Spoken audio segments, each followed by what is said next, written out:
രണ്ടിലും നായകൻ മോഹൻലാൽ.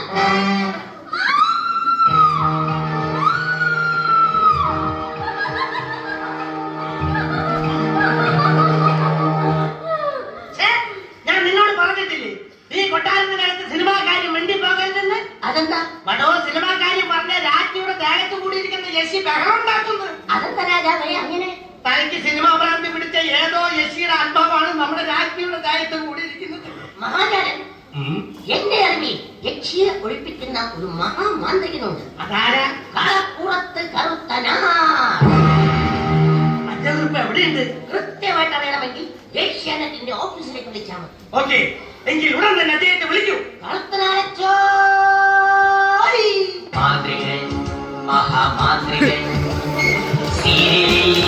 വരും രാത്രി കടവാങ്ങിയ രസിട്ട കത്തന കത്തന കറുത്തന. എന്നതാണത്? ഇവിടെ ആർക്കാണ് യക്ഷി കൂടിയിരിക്കുന്നത്? അയ്യോ അച്ഛോ, ഞങ്ങൾക്കാർക്കും അല്ലേ, അകത്തിരിക്കുന്ന രാജ്ഞിക്ക. അവളെ ഇങ്ങോട്ട് വിളിക്കൂ. വിളിക്കട്ടെ. രാജ്ഞി, രാജ്ഞി.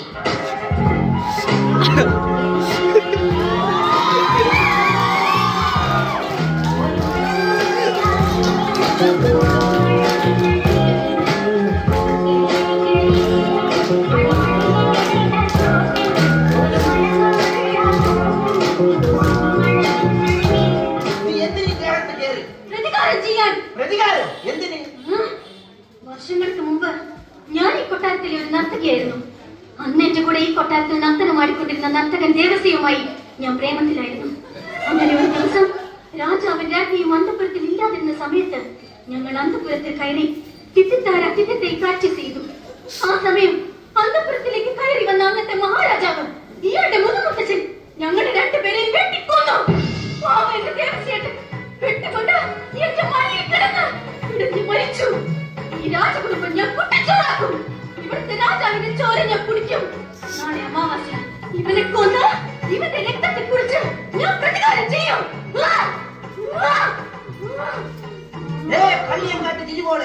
എന്റെ കണ്ണിലെ കോപാഗ്നിയിൽ എരിഞ്ഞു വെണ്ണീരാകും മുമ്പ് നീ ഒഴിഞ്ഞു പോകും. വന്ന കാര്യം നടത്തിയിട്ട് ഈ ജിജിമോളെ ശരീരത്തിൽ നിന്ന് ഒഴിഞ്ഞു പോകും.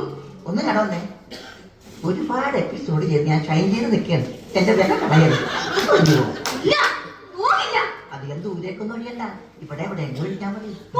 തന്നോട് ഞാൻ മലയാളത്തിലല്ലേ പറഞ്ഞത്. ഇവളുടെ കയ്യിൽ നിന്ന് ഞാൻ രണ്ടെണ്ണം മേടിച്ചിട്ടേ പോകണമെന്നാ തോന്നുന്നത്.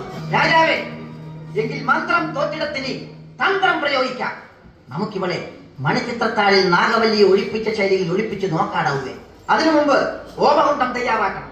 പിന്നെ മണിച്ചിത്രത്താഴ് സ്റ്റൈലിൽ കറക്കുമ്പോൾ തിരിയാൻ ഒരു ഡെസ്കും വേണം. തീർന്നില്ല, യക്ഷിയെ ഹോമകുണ്ടത്തിലേക്ക് ആകർഷിച്ച് കൊണ്ടുവരാൻ ഒരു നർത്തകനും വേണം. അങ്ങനെയാണെങ്കിൽ നമ്മുടെ കൊട്ടാരം നർത്തകൻ പുഷ്പാങ്കനെ വിളിക്കാം. പുഷ്പു, കൊട്ടാരം നർത്തകൻ പുഷ്പാങ്കനോട് വരാൻ പറയൂ. തിരനുറയും ചുരുമുറിയും സാഗരസൗന്ദര്യം.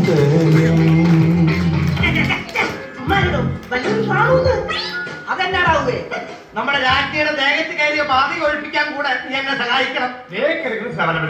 ഞാനിങ്ങനെ ബാധൊഴിപ്പിക്കുക. എടാവേ, നീ നൃത്തം ചെയ്ത് ഈ യക്ഷിയെ വശീകരിച്ച് ഹോമകുണ്ടത്തിൽ എത്തിക്കണം. എന്റെ ഈശ്വരന്മാരെ, അത് നടക്കുന്നു തോന്നുന്നില്ലച്ചോ. അതെന്നാടാവേ? ഒരു ആനായിരുന്നെങ്കിൽ ഞാൻ നിസ്സാരമായിട്ട് വളച്ച് എവിടെ വേണമെങ്കിൽ എത്തിച്ചേനെ. ഇതൊരു പെണ്ണല്ലച്ചോ. പെണ്ണുങ്ങളെ വളക്കാൻ എനിക്കറിയില്ല. നീ ഡാൻസ് ചെയ്താൽ മാത്രം മതി. ഈ യക്ഷി നിന്റെ കൂടെ പോന്നോളൂ. ഹോമകുണ്ടം റെഡിയാട്ടെ. അച്ചോ, ബ്രോപ്പത്തിസായ രോമകുണ്ടം റെഡി. അല്ല, ഹോമകുണ്ടം റെഡി, കറങ്ങുന്ന ഡെസ്ക് റെഡി, യക്ഷി റെഡി, നർത്തകൻ റെഡി.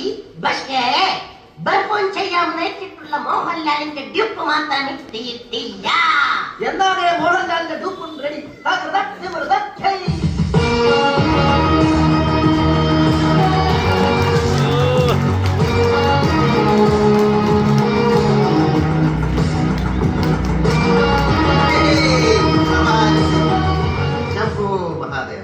അയ്യോ, ഇതാരെ?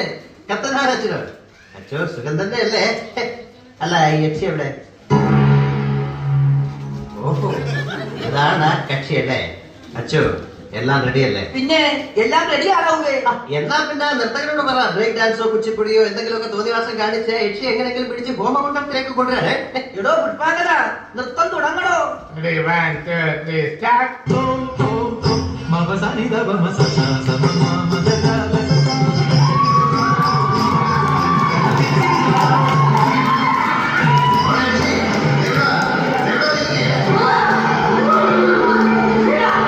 അടങ്ങുമോളെ യക്ഷിക്കുട്ടി, എന്താ അതിന്റെ പ്രശ്നം?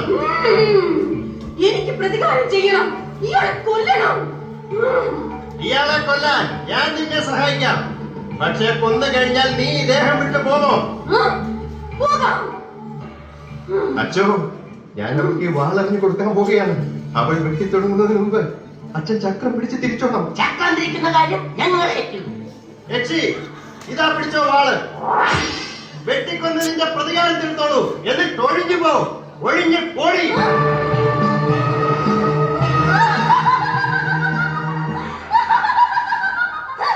മണിച്ചിത്രത്താഴ് സിനിമ 13 തവണ കണ്ട് എന്നെയാണോടെ തെണ്ടുകളെ പറ്റിക്കാൻ നോക്കുന്നത്? ഇന്ന് പോലും ഞാൻ എഴുതുന്നില്ല. നിങ്ങളവിടെ. അയ്യോ, രാജാവ് ദേവസ്യാശ്വരമായില്ല നിന്റെ മുടങ്ങിപ്പോയ ഇത് തല നമുക്ക് പൂർത്തീകരിച്ചാൽ എന്താ? 1, 2, 3, start.